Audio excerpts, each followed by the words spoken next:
yang damai. Kementerian Agama Republik Indonesia ikhlas beramal jadi semboyan, layani umat membangun bangsa. Ikhlas beramal jadi semboyan, layani umat membangun bangsa. Berkhidmat untuk umat dalam keberagaman, bersatu padu bergerak dan berkarya wujudkan negeri yang damai.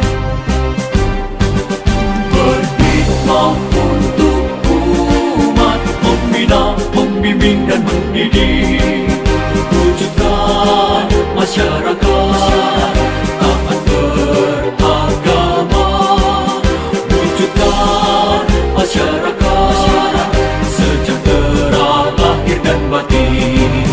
Berkhidmat untuk umat, membina, membimbing dan mendidik, mantapkan kerukunan umat dan antar umat beragama, beramal ma'ruf nahi munkar, jalani kehidupan.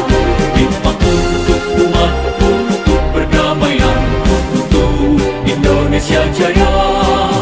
Khidmat untuk umat, untuk perdamaian, untuk Indonesia Jaya.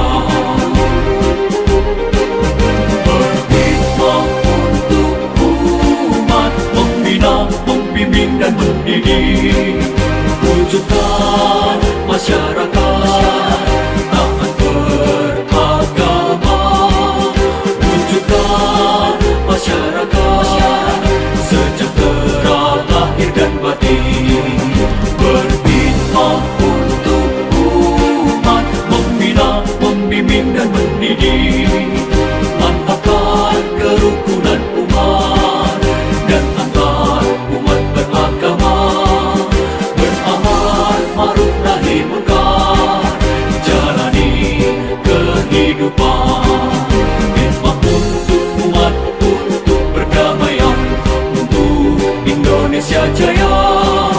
Khidmat untuk umat, untuk perdamaian, untuk Indonesia Jaya. Indonesia